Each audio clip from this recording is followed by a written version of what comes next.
Bien, comenzaremos nuestra nueva clase del curso de física no lineal. Hemos estado discutiendo distintos conceptos, particularmente la última vez estuvimos hablando del concepto de estabilidad lineal y no lineal, y a través del uso de cambios de variable no lineales, les mostré cerca de la identidad, mostré que se podía transformar un sistema no lineal, aproximarlo esencialmente por su sistema lineal. Entonces trataremos de seguir avanzando en esta dirección. Y la pregunta que me quiero hacer ahora, bueno, este es un concepto bien, estamos todos muy claros, pero queda una pequeña observación y problema abierto, que en realidad no es fácil de resolver. Entonces quiero mencionar un poco, ok. Entonces por ahora, déjenme colocar mi tablet y chequear qué es lo que quiero comentarles acá. Entonces lo que quiero comentar es, ok, esencialmente. Muy bien, estaríamos diciendo acá que, ok, mostramos entonces que teníamos algunos problemas de estos especialmente chicos, pero aquí hay otra observación que quisiera hacer notar. Entonces, por ahora esta es la imagen interesante y podríamos destacar qué significa esta imagen de acá, lo voy a colocar acá. Finalmente mostramos que un sistema no lineal se podía aproximar por un sistema lineal, ¿ok? Pero las ecuaciones que hemos estado estudiando tienen sentido físico, entonces, pero en general los sistemas físicos son macroscópicos. Entonces, los sistemas físicos son macroscópicos, los que estamos tratando de estudiar son macroscópicos. Y por lo tanto, van a tener una cosa interesante que debiéramos tomar en cuenta, digamos. ¿Qué es lo que debiéramos tomar en cuenta? Por ejemplo, el caso de un péndulo que lo estudiamos sobre amortiguado, solo estudiamos un efecto, o sea, estudiamos que fuera amortiguado como consecuencia de que teníamos, no sé, nuestro péndulo. ¿Qué quiere decir eso? Déjenme explicar un poco mejor. Decíamos que, ok, lo voy a colocar acá. Entonces estaba el péndulo, estaba acá, pero este estaba sumergido en un fluido. Ok, que está acá, que es el aire. Y lo que hacemos es que cuando este se mueve, eso entonces nos hizo introducir, digamos, si escribamos esto, entonces colocamos el péndulo, escribimos que este dado punto igual a menos g partido por L, menos I, seno de teta menos mu teta punto, y tomamos simplemente el límite muy grande. Pero este sistema físico, este medio fluido, aparece un nuevo efecto, que son las fluctuaciones térmicas, las fluctuaciones del mundo microscópico. Es decir, que si miráramos, este gas tiene partículas las cuales golpean, y al golpear esto, entonces generan una fuerza estocástica que usualmente estamos por ahora ignorando, pero sí puede jugar, digamos, un rol en la descripción. Y lo más complejo es que puede jugar un rol también en la pregunta de la estabilidad. Eso si uno sigue los trabajos originales de Paul Langevin. Entonces, Langevin. Entonces, si uno se pregunta qué es lo que pasa con la idea de Langevin, él diría que, o Paul Langevin, nos diría que esencialmente el sistema hay que agregarle una fuerza para describir bien. La fuerza en realidad tiene esta naturaleza microscópica, y por lo tanto va a concluir que en la ecuación que hemos estado usando, a ser muy, muy grande o solo amortiguado, aparece un nuevo término, cita T, que es un término, en este caso, estocástico. Y si quieren, si tomamos límite sobre amortiguado,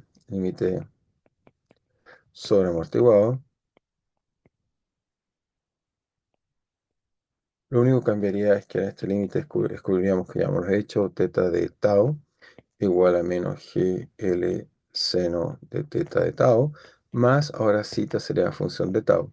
Entonces, este término extra quisiera hacer algunos comentarios, digamos, no quiero todavía entrar en discutirlo tanto, pero este entonces es un término, una fuerza fluctuante. Fuerza fluctuante. Entonces eso haría que nuestro sistema sintiera, digamos, de alguna forma las fluctuaciones. Ahora, ¿cómo modelamos esto desde un punto de vista físico y cómo Langevin modeló esto? Bueno, esto primero que nada, nuestra ecuación sería una ecuación ahora, ecuación diferencial estocástica, ecuación diferencial estocástica. ¿Qué quiere decir? Que en este caso acá cita, ok, de t en cada instante tiempo, en cada instante de tiempo, toma un valor de manera random o aleatorio.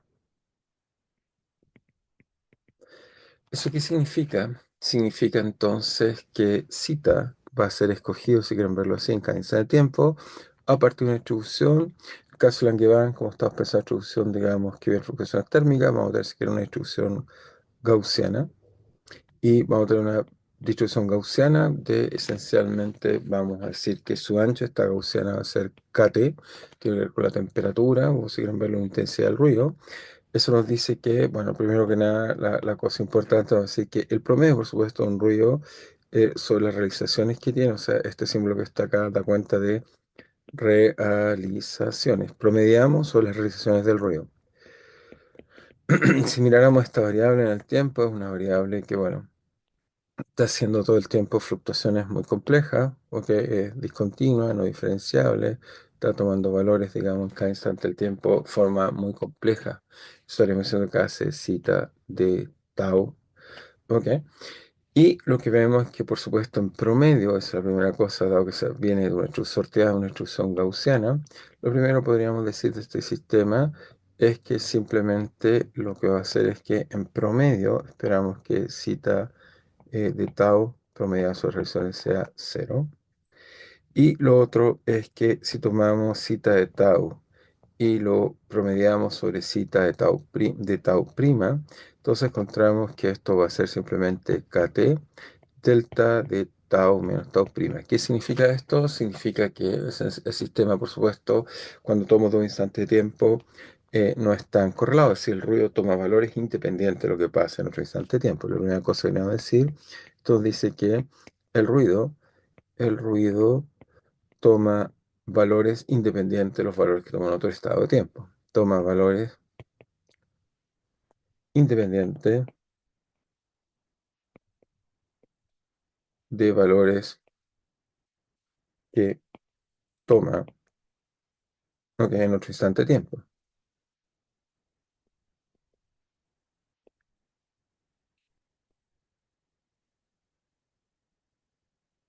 ¿Ok? Eso nos da esto que está acá, digamos, y solo cuando t igual t prima, entonces efectivamente, en ese caso, claro, sacamos el valor medio de eso y el valor medio de eso efectivamente nos dice que hay una correlación y nos da este KT que nos da la intensidad del ruido, nos dice que está correlado con ese ruido.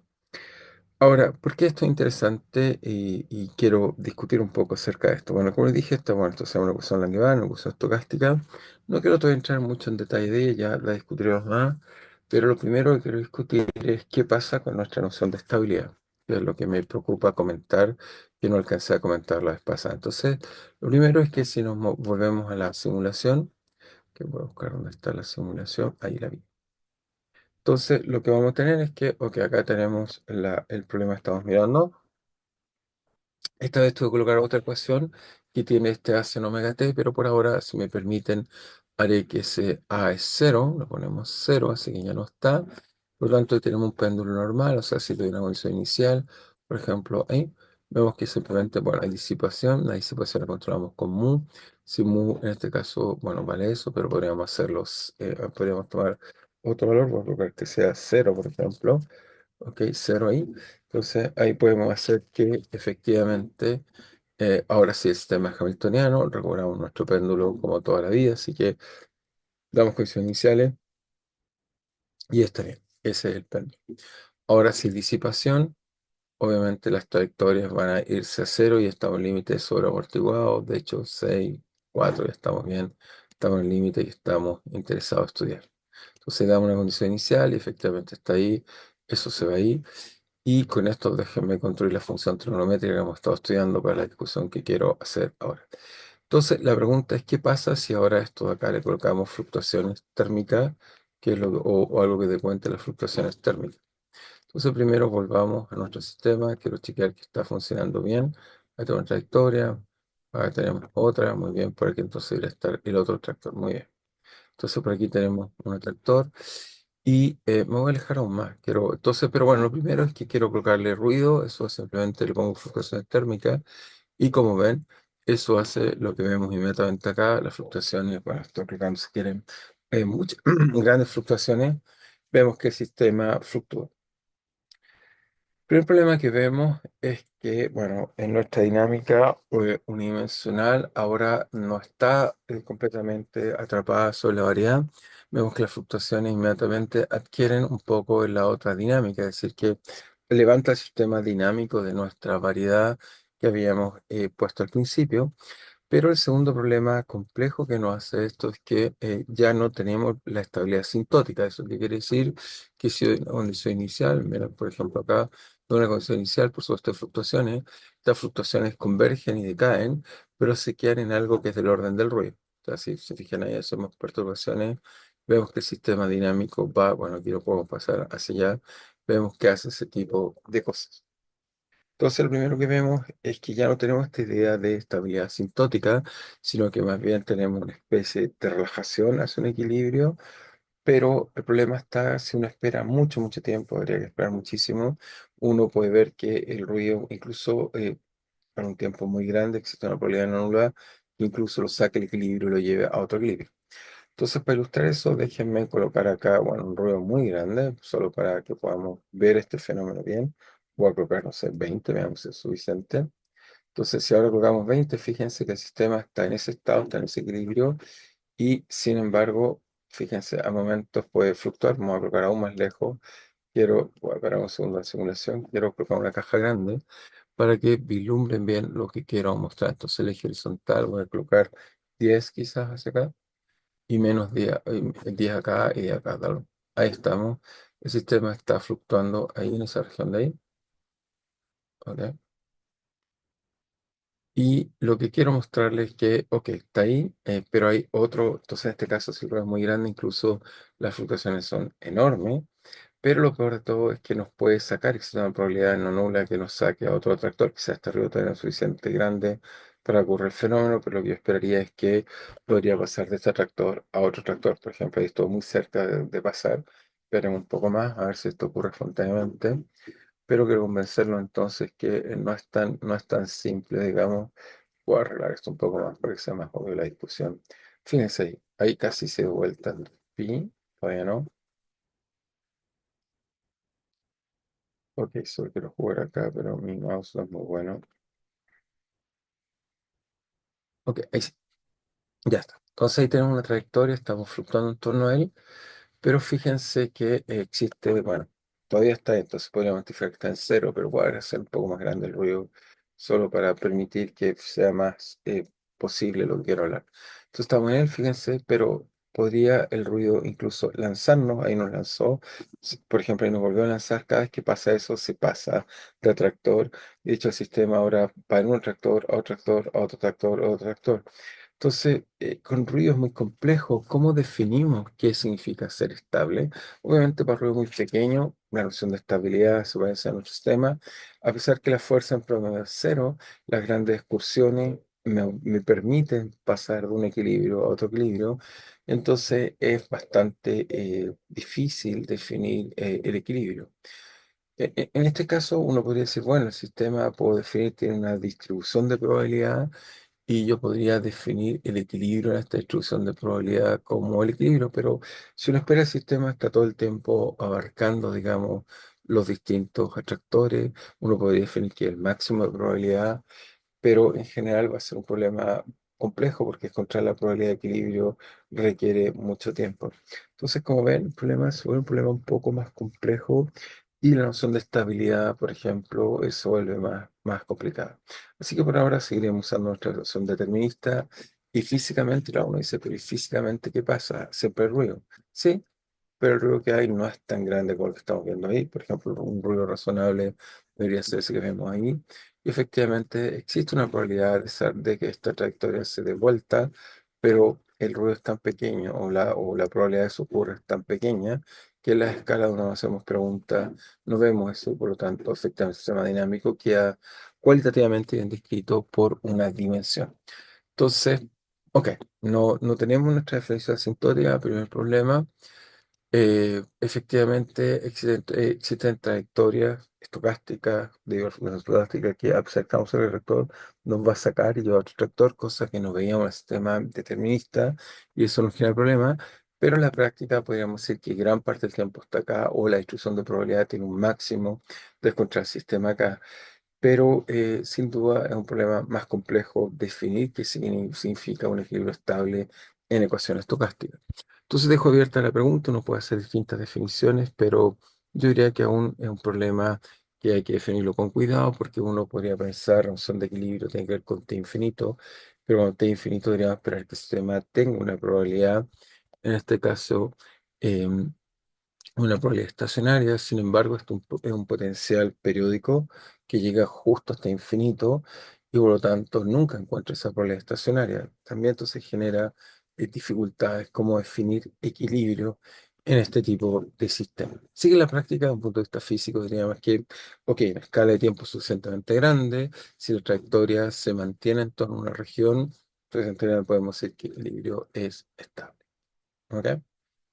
Muy bien, entonces guardamos esta noción y simplemente la vamos a tratar de usar para ser cuidadosos en nuestras discusiones, digamos, con más cuidado. Entonces anotamos esta idea muy simple pero profunda, digamos, que tiene que ver entonces, la noción de estabilidad es un poco, en el caso de ecuaciones estocásticas,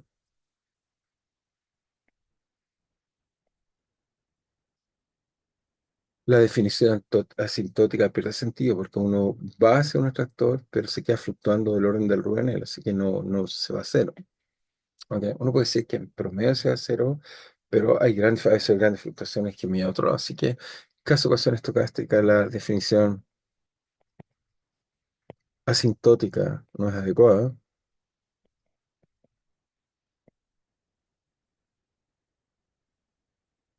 Y esto se debe esencialmente que el ruido lo que hace es que, por ejemplo, si tuviéramos dos equilibrios, tuviéramos un potencial, el ruido lo que hace entonces es que está fluctuando en torno a uno, pero me puede llevar a otro, y esas trayectorias entonces no tienden a converger, y después de un rato va a volver y se volver. Entonces va a ser este el problema que cuesta entonces definir y establecer el equilibrio. Ahora uno dice, bueno, la forma simple sería simplemente calcular la distribución de probabilidad estacionaria y vamos a definir un equilibrio donde está el máximo. No obstante, hay muchos procesos los cuales no tienen equilibrio. Por ejemplo, el problema este del péndulo está así. Es un problema en el cual tenemos un potencial periódico. Y entonces el sistema sistemáticamente lo que hace es que si parte en uno, va a estar explorando los distintos atractores, pero nunca llega al equilibrio, porque el sistema es infinito. ¿Ok? Entonces, por lo tanto, siempre en este caso es muy complejo definir qué significa equilibrio, así que por ahora solo usaremos como físico la idea intuitiva de equilibrio. Entonces, en una ecuación estocástica diríamos que equilibrio es que si las fluctuaciones durante largo tiempo se mantienen en una región dada, entonces intuitivamente, pero es difícil definirlo, entonces diríamos que en la práctica, en la práctica, para ruido pequeño,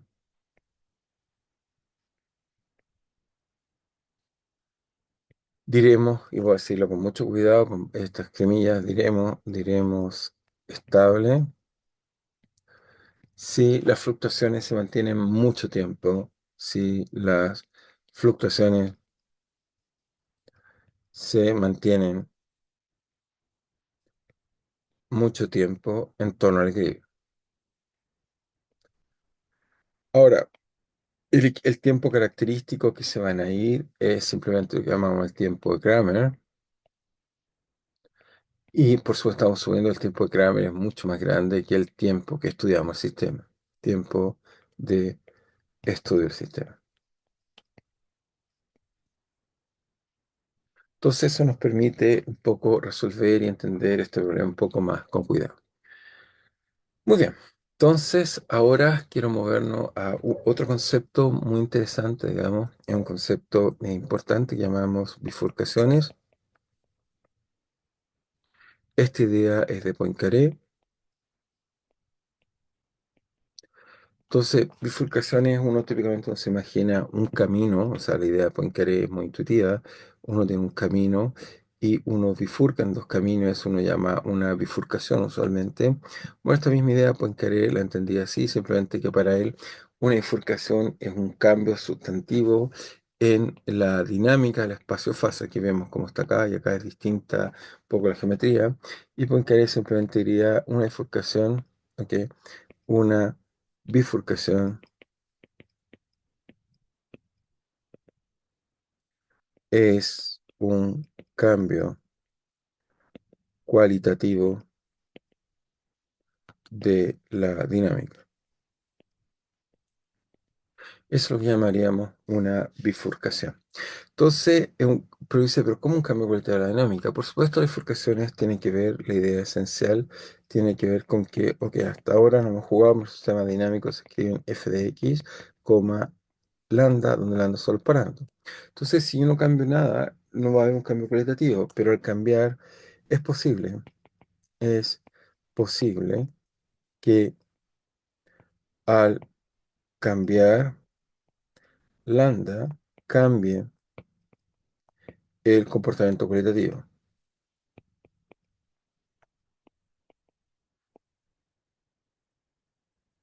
Entonces las bifurcaciones, si quieren, las vamos a tener asociadas a simplemente que modificaciones de parámetros generan cambios cualitativos. Déjenme ilustrarles una o una idea y después la sistematizamos con un ejemplo más simple. Pero la idea es que, imagínense que tenemos un sistema dinámico el cual, ok, hacia acá tenemos el eje, por ejemplo, X, hacia acá entonces tenemos X punto, f de X, su ley cinemática, y encontramos que el sistema dinámico es entonces una curva así. En este caso diríamos que, bueno, tiene un tractor y tiene un repelor.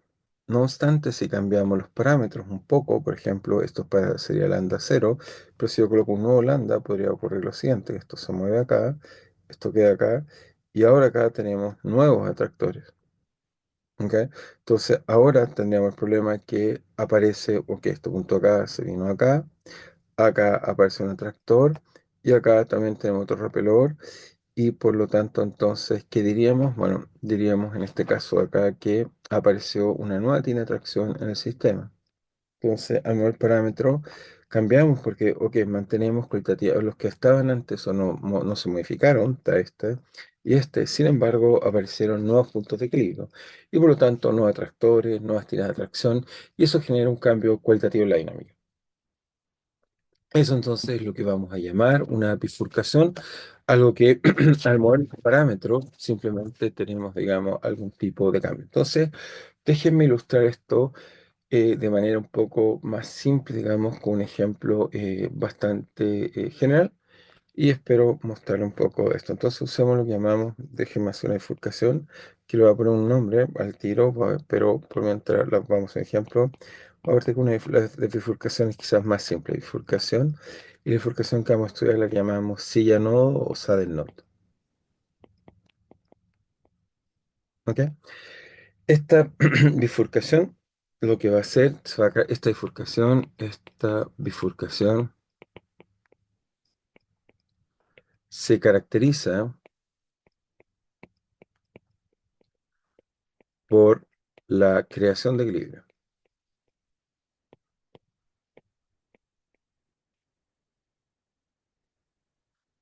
Entonces, una bifurcación que lo que hace es crearnos equilibrio. Entonces, déjenme hacer un ejemplo físico donde uno puede crear equilibrio, crear o también destrucción, o control, sí, destrucción.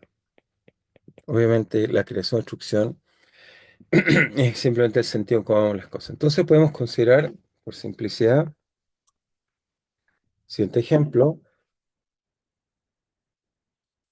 podemos tomar entonces simplemente un péndulo, pero esta vez en este péndulo voy a tomar una propiedad interesante.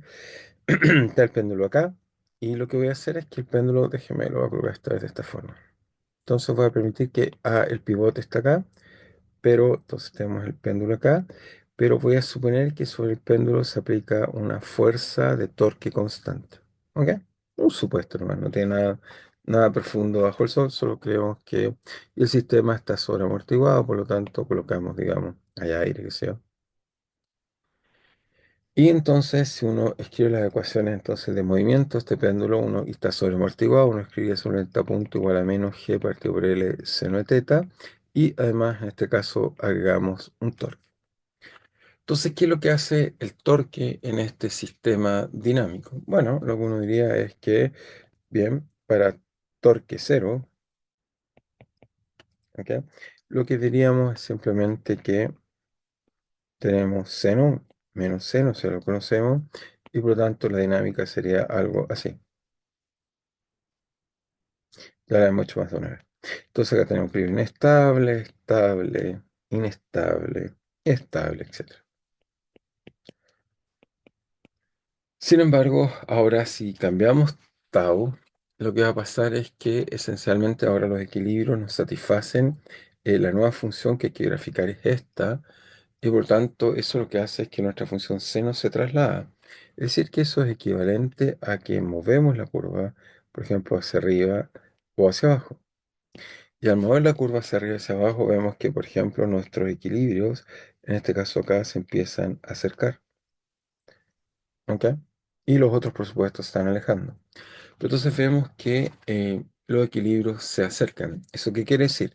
Si quieren, para que sea aún más claro lo que trato de decir en este caso que está acá.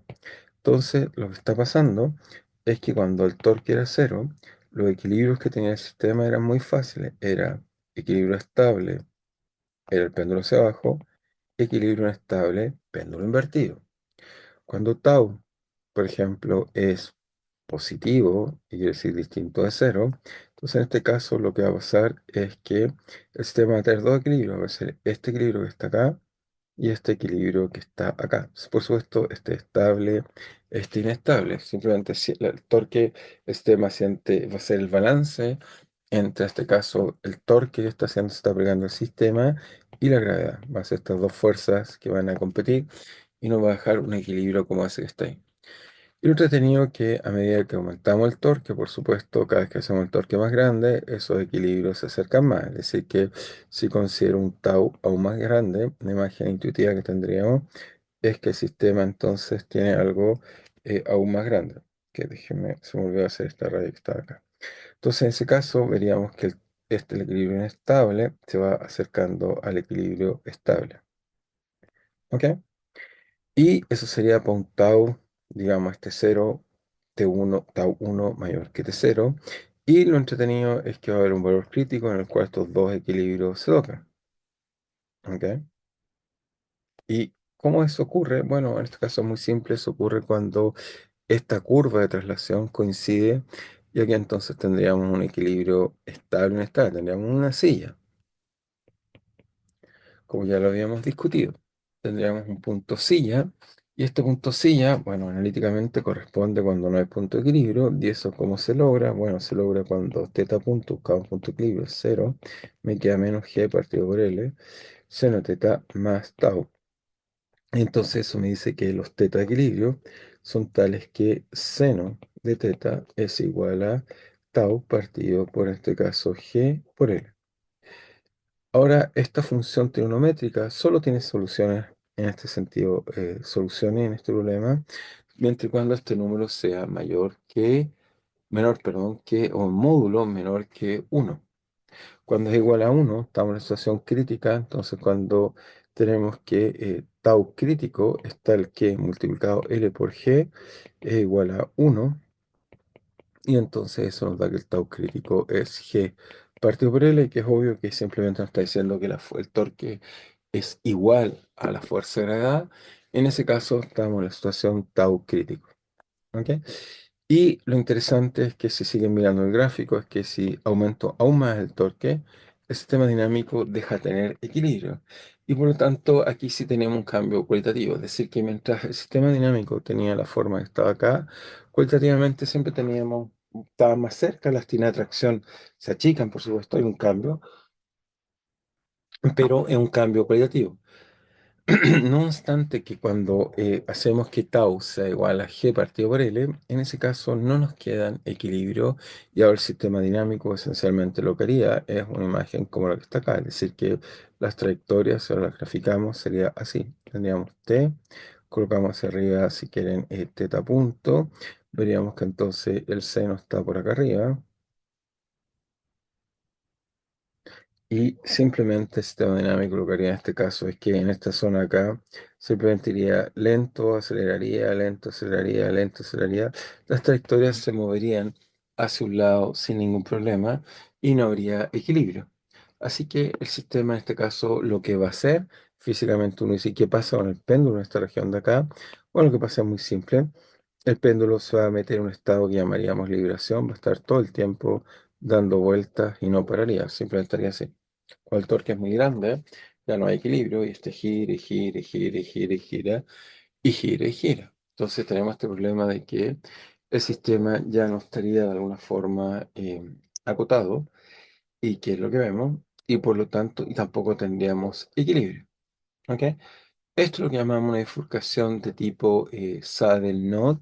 ¿Por qué? Porque en general se debe a la colisión de dos equilibrios que se tocan y después no hay equilibrio. Entonces esto nos dice que, ¿cuál sería la primera cosa que deberíamos decir?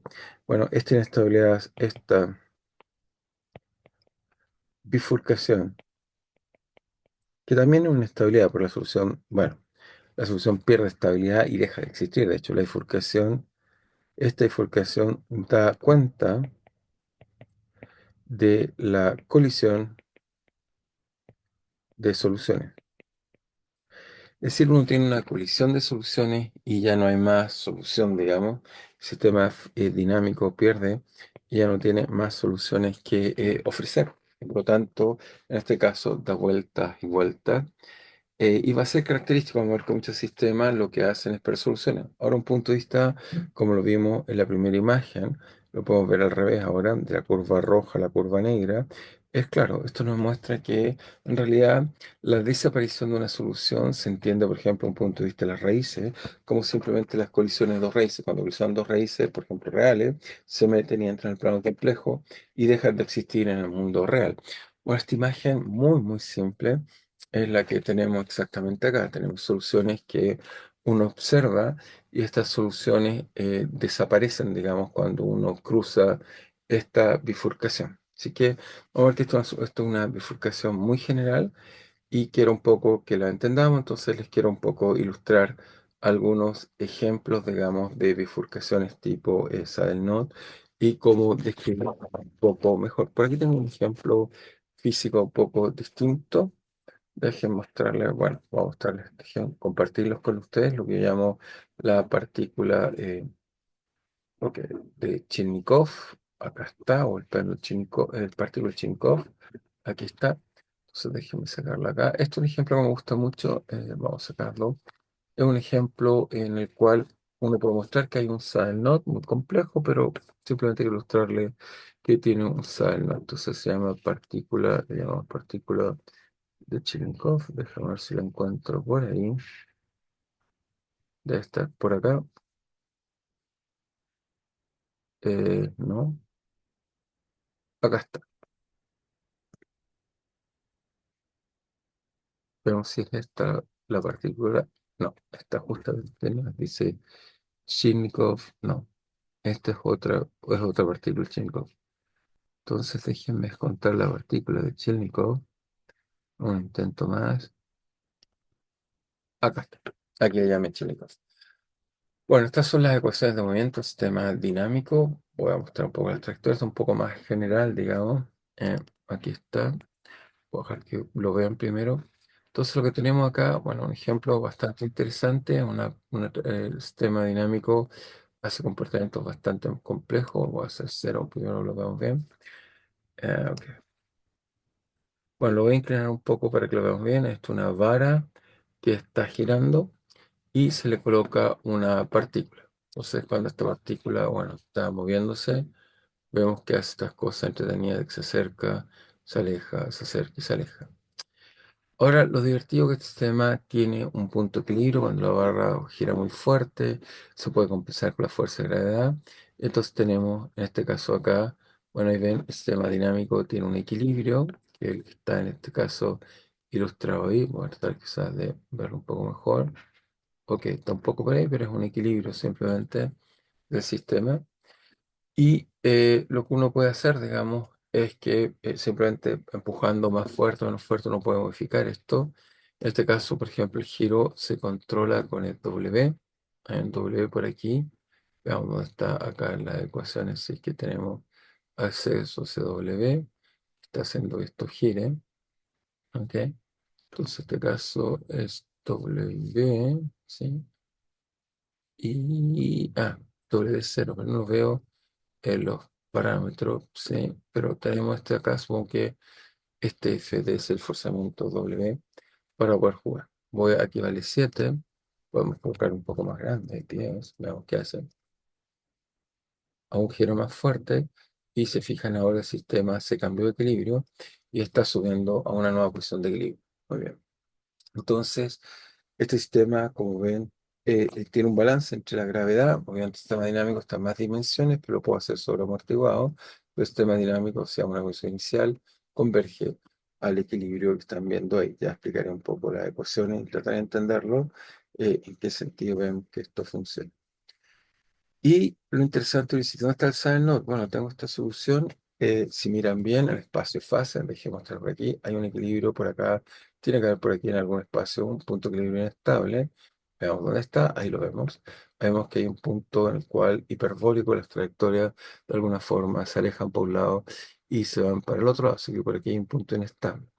Entonces, lo que uno puede hacer es acercar este equilibrio estable que está acá, este equilibrio estable, y cuando se tocan, desaparecen, y es lo que uno espera. Entonces, lo que podemos hacer es, por ejemplo, disminuyendo F, voy a disminuir lo que sea mucho, no, disminuir, ok, ahí se fue. Oigan, ya no hay punto de equilibrio, quizás lo haber colocado cuánto era 8, vamos a buscarlo de nuevo por ahí, 8.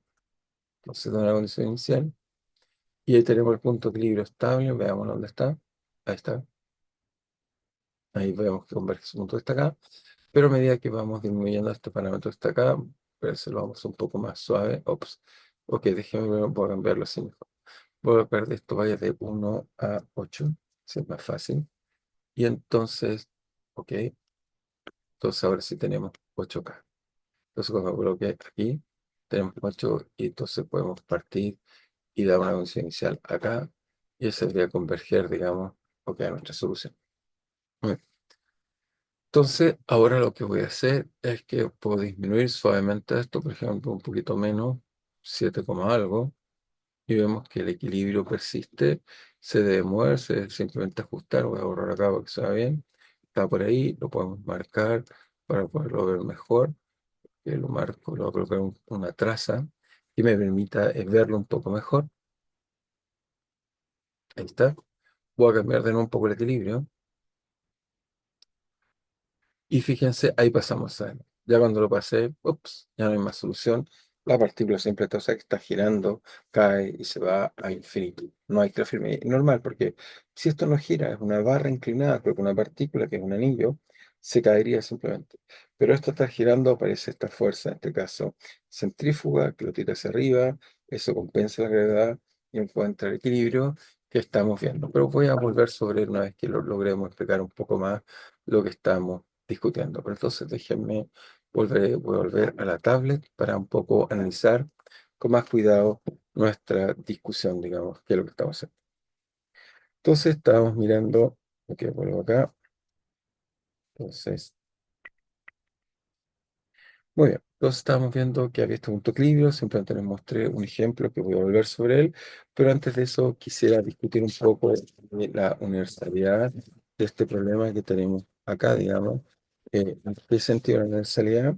Ok, es que uno se pregunta, bueno, ok, la bifurcación y la gracia de las bifurcaciones es que uno puede mostrar que van a estar descritas por ciertas ecuaciones, prototipos que uno puede mostrar en distintos sistemas. Entonces, un poco quiero ilustrar. Estas ecuaciones muy importantes son las que usualmente llamamos formas normales, pero déjenme entonces mostrarles cuál sería la ecuación aquí que escribe eso. Entonces uno dice, mira, todo ocurre, todo este problema ocurre en realidad es cuando tau está muy cerca del punto de transición, es decir, que es igual tau crítico, y si aquí introduzco un pequeño parámetro, por ejemplo, un epsilon para controlar la bifurcación, sabemos que cuando epsilon es negativo, entonces tenemos la transición donde el tau crítico lo tenemos acá. Tau crítico era simplemente era G partido por L. Y voy a colocar este epsilon, si quieren verlo, lo voy a colocar negativo para que quede más claro. Lo puedo colocar negativo. en el sentido de que cuando epsilon es positivo está por debajo de bifurcación y cuando epsilon es positivo, cuando epsilon es negativo, entonces no hay solución y para epsilon positivo tenemos solución, si quieren verlo así. Entonces digamos que para epsilon positivo hay solución, porque en ese caso estamos bajo todo crítico, hay solución. Y para epsilon negativo no hay solución. Entonces esto podría entregar algo interesante en nuestra discusión, lo que queremos hacer.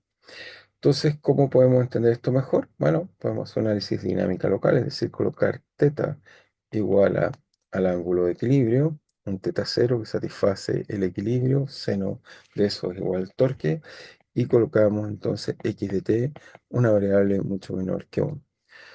Si hacemos esto, entonces fíjense que nos va a quedar, que nos queda que teta punto es igual a x punto y esto es igual a menos g de L de seno de teta crítico, que sabemos que satisface eso, más en este caso x, y acá colocamos el torque, que es el torque crítico, ¿ok? Y esto menos epsilon. Entonces desarrollamos el primer término en Taylor, nos queda simplemente x punto igual a menos g partido por L, seno algo más pequeño, simplemente va a ser el seno del primero, ¿ok? Por el coseno del segundo, así que eso nos queda 1 menos x cuadrado, lo vamos a expresar, y después nos queda más el coseno del primero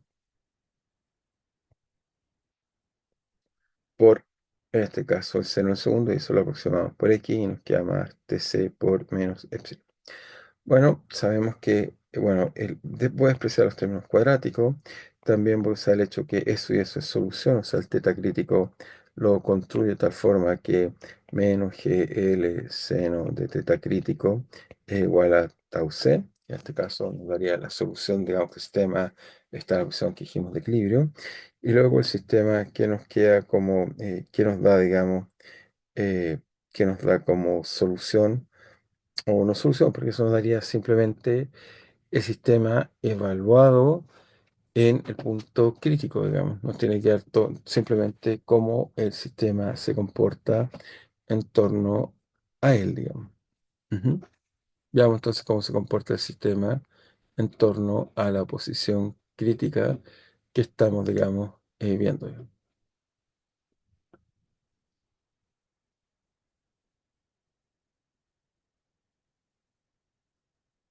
Hizo un segundo. Muy bien, ya recuperé. Tenía un pequeño problema con la tablet, pero lo resolví. Entonces, sí, digamos, ¿dónde? Esperemos que se ponga la tablet de nuevo. Muy bien. Entonces lo que teníamos era simplemente, bueno, que nos queda esta ecuación que está acá. Y el problema que tenemos es que, muy bien, despreciamos esta parte que está acá porque es cuadrático. No obstante, nos queda coseno en teta crítico. Pero recuerden que si el seno, en este caso, es 1, tenemos la propiedad extraña de que seno de teta crítico es 1, por lo tanto implica que el coseno de teta crítico es 0. Por lo tanto, en realidad este término que está acá también se hace 0. Y al hacerse 0, nos queda que el primer término que queda, y es correcto, es que la dinámica local se escribe de la siguiente forma. Se escribe como x punto igual a qué?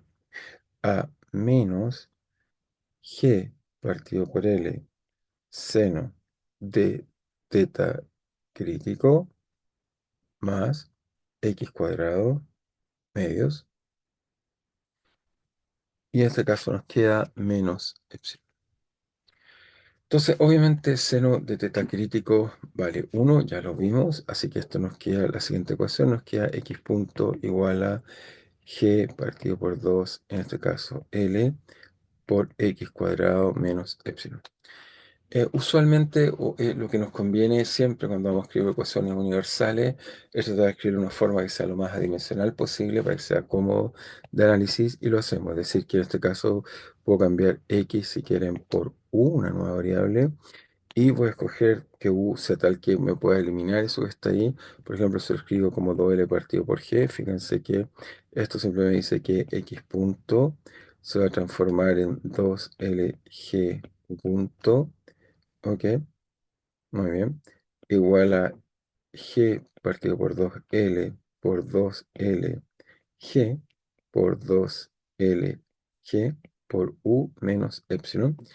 Y lo que vemos entonces por U, 2L, sí, vemos que acá, esta parte de acá, bueno, esto cancela a esto.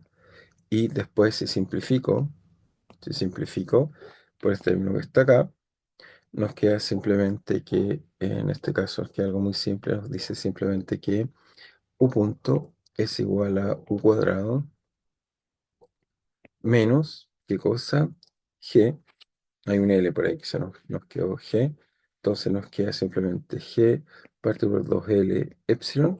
Y este parámetro, si quieren, lo voy a llamar, lo puedo renormalizar, lo puedo volver a escribir y darle un nuevo nombre. Lo podemos definir como, llamémoslo, simplemente mu igual a G, lo defino nomás, G partido por 2L epsilon, parámetro pequeño para la bifurcación. Lo importante es que siempre es proporcional a la curva de bifurcación, nos queda punto igual a mu menos u cuadrado. Y esta va a ser la ecuación que vamos a ver universal, que escribe cualquier tipo de bifurcación de tipo Sadelnot. Entonces, la primera cosa, bueno, la ecuación anterior, hagamos alguna observación, la ecuación anterior. Esta ecuación, esta ecuación describe la universalidad de la bifurcación. Es la ecuación más simple que da cuenta de este fenómeno.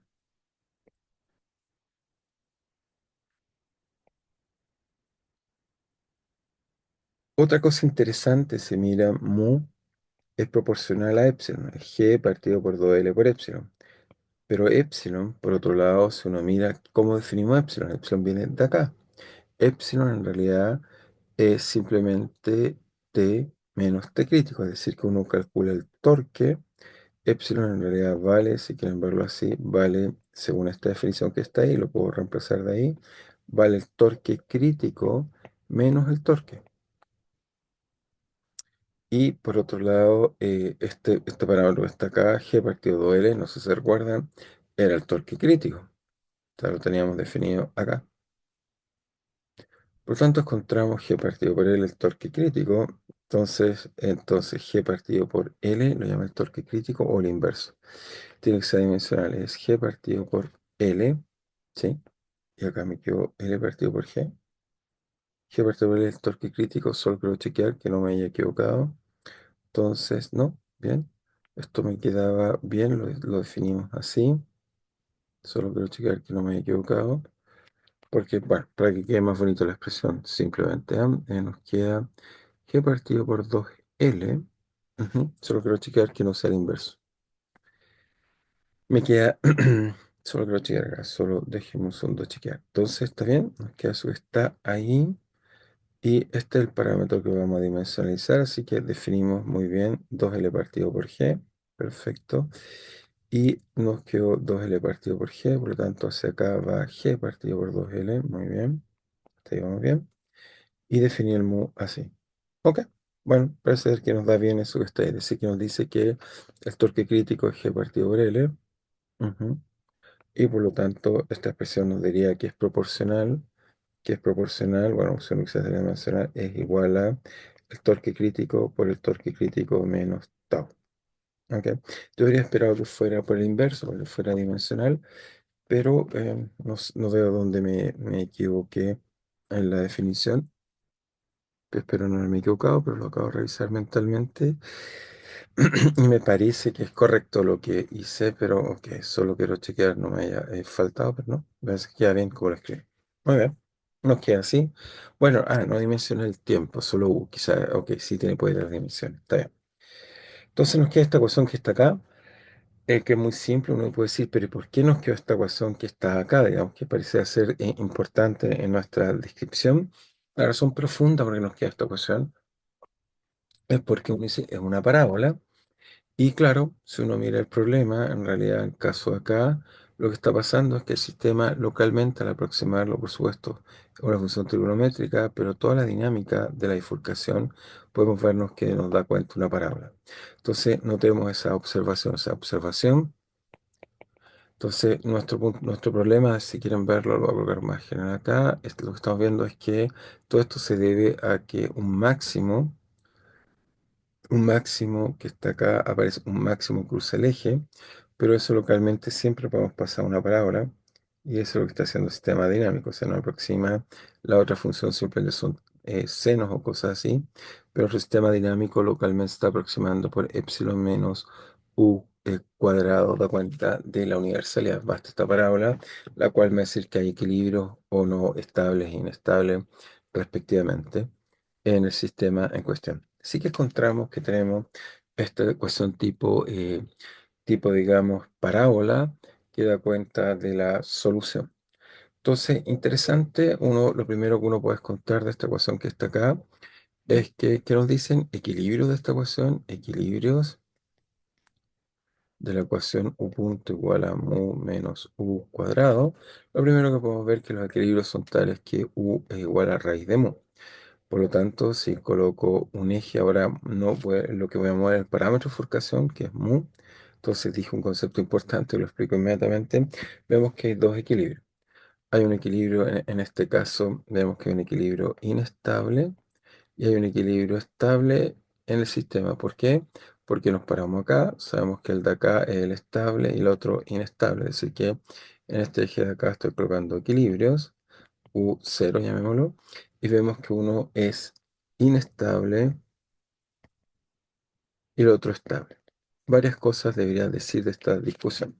Lo primero que dije, mu, vamos a llamar a este pequeño parámetro que nos permite que haya bifurcación, vamos a introducir inmediatamente la notación, llamamos parámetro de bifurcación a este parámetro que controla la bifurcación. El parámetro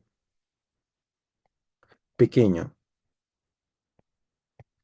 que controla la bifurcación se le denomina parámetro de bifurcación.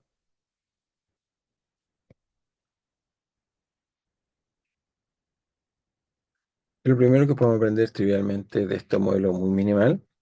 Lo otro interesante que vemos es que, bueno, hay una universalidad no menor.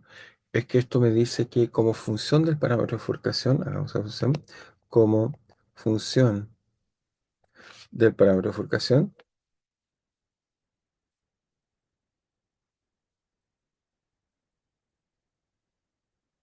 ok, la solución crece como raíz cuadrada.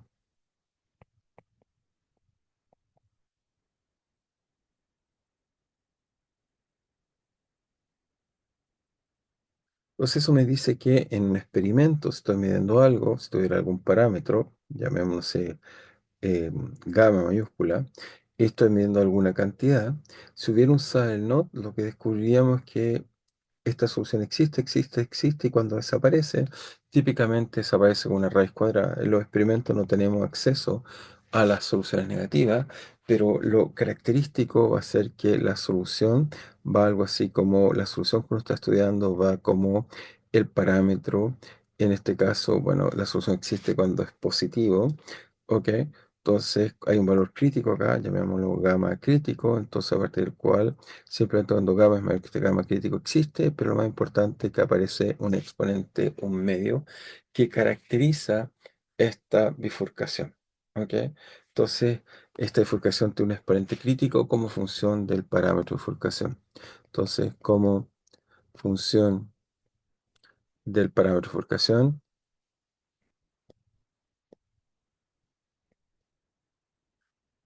hay un exponente crítico, que en este caso vale un medio. ¿Ok? Este exponente crítico ha sido encontrado en distintos sistemas físicos. Mostraré algún par de ejemplos más, donde uno puede medir con cuidado, digamos, y encontrar que hay una raíz cuadrada cuando las soluciones aparecen, digamos. ¿Sí?